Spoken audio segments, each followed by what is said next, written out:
Bonjour mes amis. Bonjour prof. Bonjour prof. Les pratiques religieuses des êtres humains peuvent-elles modifier les lois de la nature? Ou bien Dieu le Créateur traite-t-il sur terre les religions à égalité? Quelques réflexions et indices de réponse pour ceux qui aiment réfléchir. Dans la nature, les lois semblent réglées pour le vivant et le non-vivant d'une façon immuable. Si on observe et réfléchit bien, rien que les épidémies et les catastrophes naturelles, telles que les tremblements de terre, les éruptions volcaniques, les tsunamis, et les inondations destructrices, on remarque qu'elles touchent tout le monde sur la planète.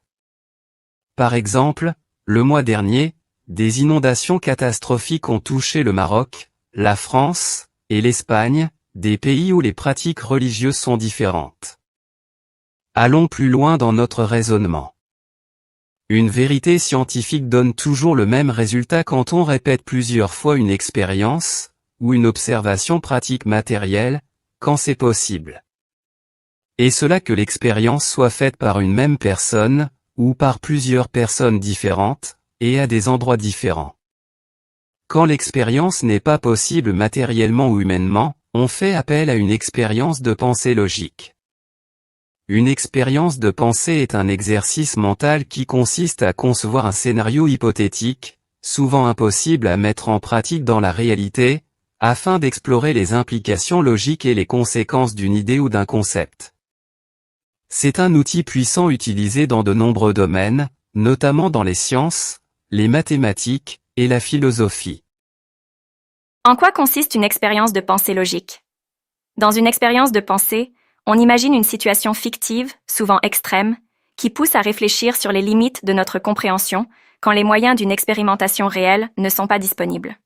Puis analyser logiquement ses conséquences en suivant les règles de la logique. On explore les implications d'un tel scénario, en identifiant les contradictions, les conséquences inattendues, ou les nouvelles perspectives qu'il ouvre. Les expériences de pensée nous permettent de remettre en question nos intuitions, de tester nos théories, et d'approfondir notre compréhension des notions abstraites dans la réalité. Quel est l'intérêt d'une expérience de pensée? Elle simule la pensée critique et nous oblige à sortir des sentiers battus et à considérer des points de vue inhabituels. En mettant en évidence les limites de nos connaissances actuelles, elle peut inspirer de nouvelles recherches.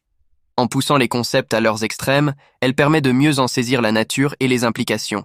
De plus, en simulant une situation complexe, elle peut aider à nous guider vers une ou des solutions possibles et à prendre de meilleures décisions. Une expérience de pensée peut être vérifiée expérimentalement plus tard. Observez la nature, à l'œil nu ou à travers les connaissances scientifiques. Lisez-la avec l'aide de la science et réfléchissez. C'est le seul livre qui vient directement du Créateur.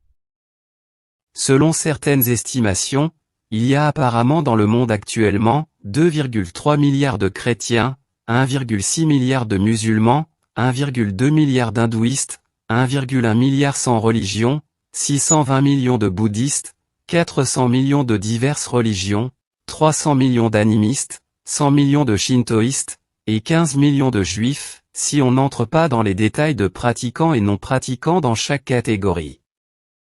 Je pense que cette différence dans le nombre des croyants n'est en aucun cas un indice de l'ordre de préférence chez Dieu le Créateur. La raison nous dit que ce n'est pas la majorité qui détient obligatoirement la vérité. Les lois de la nature et de l'univers ne sont pas votées par des assemblées, des éléments en plus ou en moins dans une catégorie n'y changera rien. Seul le progrès scientifique durant des siècles a pu expliquer le fonctionnement de beaucoup de lois de la nature, et sachez que rien n'arrêtera le progrès. Revenons aux deux questions posées dans le titre de la vidéo et faisons deux expériences de pensée. Première expérience. Formons 4 équipes fictives de football, chacune avec des pratiquants d'une seule religion, chrétienne, musulmane, hindouiste et bouddhiste par exemple. On demande à chaque équipe de prier Dieu avant le match selon sa religion pour qu'il l'aide à obtenir la victoire. Dieu ne va sûrement pas intervenir pour fausser le résultat du match au profit d'une religion par rapport à une autre. Le résultat dépendra de la préparation des joueurs de chaque équipe, de leur talent et des efforts collectifs fournis lors du match. Si on joue plusieurs matchs dans plusieurs tournois différents, le vainqueur sera probablement différent à chaque fois, si les équipes sont du même niveau. Deuxième expérience, de pensée bien sûr.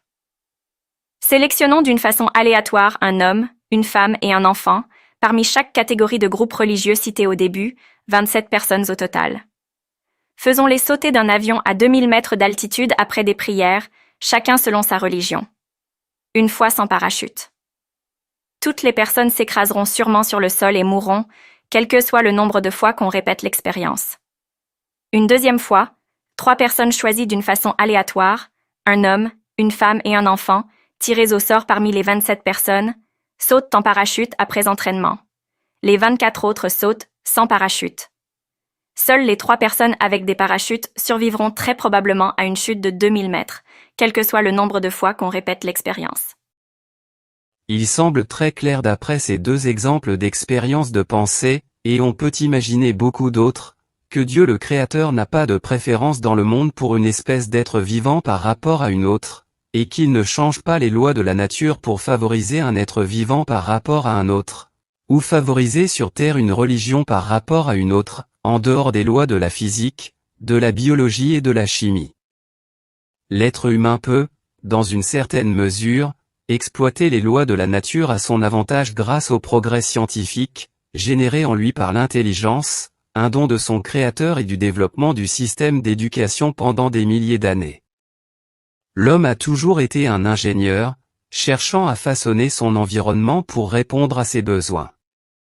Il a cherché toujours à comprendre et à maîtriser les forces naturelles pour améliorer ses conditions de vie. Cependant, si l'homme a réussi à tirer profit des lois de la nature, dans l'architecture, l'énergie, la technologie, la génétique, et beaucoup d'autres, il en a aussi subi les conséquences, parfois désastreuses. Augmentation de notre vulnérabilité face aux catastrophes naturelles telles que les inondations et les séismes, la pollution de l'environnement et le changement climatique, la dégradation des écosystèmes entraînant une perte de biodiversité, et autres. Ce qui se passera après la mort, seul Dieu le Créateur le sait. Donc, soyons humbles et tolérants, et jugeons les gens seulement sur leurs actes dans ce monde et pour ce monde, et non pas sur leurs croyances ou leurs rites religieux. Ce que fait l'homme pour l'autre monde, Dieu le Créateur est seul juge. Ça ne sert à rien de vouloir se substituer à lui dans ce monde, ni de vouloir deviner les desseins qu'il nous réserve dans l'autre. J'espère juste qu'il y a une justice divine pour punir les méchants et les assassins, qui échappent à la justice juste des humains. Comme dit l'adage, faites le bien autant que vous pouvez dans ce monde et oubliez-le. Si vous faites du mal, souvenez-vous. Soyons humanistes et respectons la nature dans sa diversité, car la vie des uns dépend de la vie des autres et de cette diversité.